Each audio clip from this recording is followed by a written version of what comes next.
बिस्मिल्लाहिर्रहमानिर्रहीम। हैं यही तकसीम पूरी दुनिया में हो गई कि भाई ये अमीरों का इलाका है, ये गरीबों का इलाका है। लेकिन कहते हैं मदीने में भी यही सूरत हाल थी, मक्के में भी यही सूरत हाल थी। कुछ ऐसा इलाका था जहाँ पे अमीर रहा करते थे, जहाँ पर रातों को शराब नोशी होती थी, जहाँ पर रातों को गनम होता था, जहाँ पर रातों को मूसीकी होती थी, महफिलें लगती थी। फरमाया नबी ने अपनी 40 साल उम्र के हिस्से में कभी भी नबी उस हिस्से के मक्के में नहीं गए कि जहां पर अमीर रहा करते थे, जहां पर शराब पी जाती थी। यानी मेरे नबी वहां से गुजरे भी नहीं। पूरी जिंदगी मेरे नबी अगर रहे तो गरीबों के साथ रहे। अगर मौला अली की जिंदगी को स्टडी करेंगे तो अली रात के अंधेरों में उस फकीर के साथ बैठा करते हैं। वो फकीर जिसका कभी सर दबाते हैं, जिसके कभी पांव दबाते हैं, कभी अपने हाथों से उसे लुकमा खिलाते हैं और वो पूछता है आप कौन हैं? मौला फरमाते हैं मैं तुम्हारा दोस्त हूं, तू मेरा दोस्त है। यानी अली अगर किसी के साथ रफाकत रखते हैं तो उसके साथ रफाकत रखते हैं जिसके दिल में माले दुनिया की मोहब्बत नहीं। फकीर है अगर मोहब्बत है तो परवरदिगारे आलम की मोहब्बत है। यही बिलाल हबशी रंग काला है, जब रसूल खुदा के साथ बैठता है, इन अरब के साथ बैठता है, कहता है या रसूल अल्लाह आपने अपनी मस्जिद का गुलदस्ता उसे बनाया जो रंग का काला है, जिसके बदन से बदबू आती है। यहां तक एतराज किया या रसूल अल्लाह इसे तो अजान भी कहना नहीं आती, ये कहना अशहद चाहता है। कहता असहद है, ये तो सीन भी सही से नहीं कह सकता। एक मर्तबा नबी ने फरमाया कि सीनो बिलाल इंदना शीन, बिलाल का सीन हमारे लिए शीन है। अल्लाह सल्लल्लाहु। ये क्यों कहा गया? क्योंकि उसमें मकाम इबादत और मकाम उरूज रूहानियत था। बिलाल के अंदर तकवाए परवरदिगार आलम थी। फरमाया अहले बैत तकवा को देखते हैं, लिबास को नहीं देखते, शक्ल सूरत को नहीं देखते, तुम्हारे कुलूब को देखते हैं, आईना दिल में देखते हैं इसके अंदर कितना ईमान है, इसने अपनी जिंदगी को कितना अहले बैत के लाइफ स्टाइल से मिलाया या सिर्फ अपने तर्ज जिंदगी से जी रहा है। यही मैसम तमार की मिसाल लीजिए कि मैसम रूहानियत के आला मकाम पे थे कि इमाम ने फरमाया मैसम तुम्हारे हाथों पर कीलें लगा दी जाएंगी, तुम्हारे पांवों पर कीलें लगा दी जाएंगी। मैसम एक मकाम आएगा जब तुम्हारी जबान को भी काट दिया जाएगा। लेकिन ये इमाम अली का रफ देखिए, इमाम ने फरमाया मैसम जब हज्जाज तुझे कहेगा कि तू मेरी तौहीन कर, मैसम मैं अली इजाजत देता हूं तू मेरी तौहीन कर देना, मैं फिर भी क़यामत के दिन तुम्हारी शफाअत करूंगा। का मौला ये हो नहीं सकता कि मैसम आपकी तौहीन करें। जिस तरह आपने बताया अगर अल्लाह मुझे 1000 मरतबा जिंदगी दे और 1000 मरतबा इससे ज्यादा और बदतर तरीके से मैसम को मारा जाए या शहीद किया जाए, मौला फिर भी आपकी जान, अपनी जान आप पर कुर्बान करने के लिए तैयार हूं। और फरमाया जब वो मकाम आया उस मलून ने कहा मैसम अली को बुरा भला कहो। मैसम ने कहा मेरी जान मेरे मौला पे कुर्बान, ये जबान कभी अली की मुखालिफत में कुछ बोल नहीं सकती।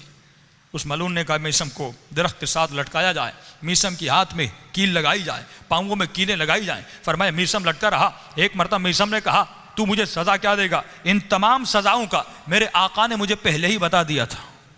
तो ये मलून कहता है बता तेरे मौला ने क्या क्या बताया? कि मौला ने बताया तू मेरे हाथों पे कील लगाएगा, तू मुझे गुस्ताखी करने के लिए कहेगा, तू मेरी जबान को काटेगा। ये मलून कहता है मैं तुम्हारे मौला को अलियाज़ु बिल्लाह झूठा साबित करूंगा, मैं तुम्हारी जबान को नहीं काटूंगा। का एक मरतबा का मीसम को इसे लटकाया जाए। फरमाया 3 दिन तक मीसम लटका रहा। एक मरतबा मीसम ने आवाज दी अरे कूफे वालों आ जाओ, मैसम तुम्हें कुछ कहना चाहता है, तुझे कुछ बताना चाहता है। कि एक मरतबा मीसम ने मेरे आका के फ़ज़ाइल को पढ़ना शुरू कर दिया कि मेरा मौला वो है जो क़िबलों को सजदा करता है, मेरा मौला वो है जिसके चेहरे को देखना इबादत है, जिसने कभी किसी बुत को सजदा नहीं किया। फरमाया हसनैन जवानाने जन्नत का बाबा है तो मेरा मौला है, सैयद कायनात सैयदा का कोई शोहर है तो मेरा मौला है, नबी का अगर कोई दामाद है तो मेरा मौला है, फातिह खैबर व खंदक है तो मेरा मौला है। का इसने फ़ज़ाइल को पढ़ना शुरू किया। एक मरतबा हज्जाज को पता चला कि जहां मैसम लटका हुआ है वहां पर लोगों का हुजूम हो गया। का ये हुजूम कैसा है? का मैसम ने अली के फ़ज़ाइल को पढ़ना शुरू कर दिया है। का अरे अली के फ़ज़ाइल पढ़ना तो मना है, जल्दी जाओ मैसम की ज़बान को काटो। पर मैं एक मरतबा ज़बान को निकाला गया, यहाँ पे ज़बान को काटना चाहा। मैसम ने कहा अपने हाकिम को बता देना कि मेरा मौला सच्चा है, तू झूठा है।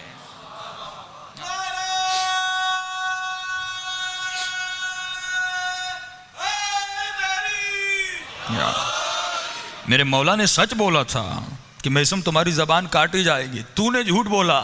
कि तूने वादा किया कि ज़बान को नहीं काटेगा, लेकिन तू दोबारा ज़बान को काट रहा है। ये वो है जो मकाम रूहानियत पर पहुंचा है, ये वो है जो मकाम उरूज पर पहुंचा है। यही मैसम तम्मार जब कश्ती में सवार होते हैं, फरमा एक मरतबा अल्लाह अकबर की आवाज़ को बुलंद करते हैं। लोगों ने पूछा मैसम क्या हुआ? कहा हाकिम शाम अभी अभी वासिल जहन्नुम हुआ। तो लोगों ने कहा मैसम तुझे कैसे पता चला? कहा जब शाम पहुंचे तो मालूम करना। एक मरतबा कश्ती शाम में पहुंचती है, इन लोगों ने मालूम किया, कहाँ पता चला वाक़ई हाकिम शाम वासिल जहन्नुम हो गया। तो इन्होंने जब वक्त और टाइम का मालूम किया कि किस वक्त मरा, तो फरमाया बिल्कुल उसी वक्त मरा जब मैसम ने अल्लाह अकबर की आवाज़ को बुलंद किया था। यही हबीब इब्ने मज़ाहिर एक मरतबा मैसम तम्मार और हबीब आपस में बातें कर रहे हैं। हबीब ने कहा मैसम तुझे इसी दरख्त के साथ लटकाया जाएगा, तुम्हारी ज़बान को काटा जाएगा, मोहब्बत अली के जुर्म में मैसम तुझे शहीद किया जाएगा। एक तीसरा शख्स खड़ा है, कमे परेशान था, ये कैसी बातें कर रहे हैं, तुझे मारा जाएगा, क्यों मारा जाएगा? एक मरतबा इसने कहा आप कैसी बातें कर रहे हैं? इसने कहा जो हम जानते हैं वो तुम नहीं जानते, जो विलायत के सदक़े में हमें मिला है वो तुम्हें नहीं मिला। एक मरतबा मैसम तम्मार ने कहा हबीब अगर मुझे अली की मोहब्बत में मारा जाएगा तो तुझे हुसैन इब्ने अली की मोहब्बत में करबला में शहीद किया जाएगा, तुम्हारे सर को काटा जाएगा और इसी गली से तुम्हारा सर गुजरेगा। ये तीसरा शख्स कहता है मैं इनकी बातों को सुन के बड़े ताज्जुब में था, अरे इनको पता है तो कैसे है, लेकिन मुझे यकीन तब आया जब वो वक्त आया, मैंने अपनी आंखों से देखा मीसम की ज़बान को काटा गया, अली की मोहब्बत की जुर्म में शहीद किया गया। लेकिन वो वक्त भी मैंने देखा जब कूफे की गलियों में जनाब हबीब इब्ने मज़ाहिर का सर लाया गया। मैंने उस वक्त कहा वाक़ई ये बंदगान खुदा थे। ये इल्म कहाँ से मिला, ये रूहानी ताकत कहाँ से मिली? फरमाया जो विलायत अली इब्ने अबी तालिब के दरवाजे में आ जाता है, जो उलूम अहले बैत से इस्तिफादा करता है, अहले बैत अलैहिमुस्सलाम इन तमाम तर ताकतों से उनको नवाजते हैं। आज मसला ये है कि हमने अपनी दुनियावी ताकतों को तो पावरफुल किया। आज इतना तो है कि मैं डॉक्टर हूँ, मैं PhD हूँ, मैं इंजीनियर हूँ, मैंने इतना दुनिया में पढ़ा लिखा, मैं फला ओहदे पर फायद हूँ। लेकिन मौला फरमाते हैं ये दुनियावी ओहदे अपनी जगह, तुमने तरक्की की, अपने लिए तरक्की की, अपने औलाद के लिए अच्छा घर बनाया, अपने लिए अच्छी गाड़ी ली, अपने असबाब जिंदगी को तुमने फराहम किया, लेकिन ये बता तुमने अपने रूहानी मकाम को कितना बुलंद किया? आज तुम्हारी रूहानियत किस लेवल पर है? आज तुम्हारा स्पिरिचुअल पावर किस लेवल पर है? जो मकसद अहले बैत था कि वो इस्तो उतम्मिम मकारिमिल अखलाक, नबी फरमाते मैं आया ही इसीलिए ताकि तुम्हारे अखलाक को उरूज पर पहुंचा दूं, तुम्हारे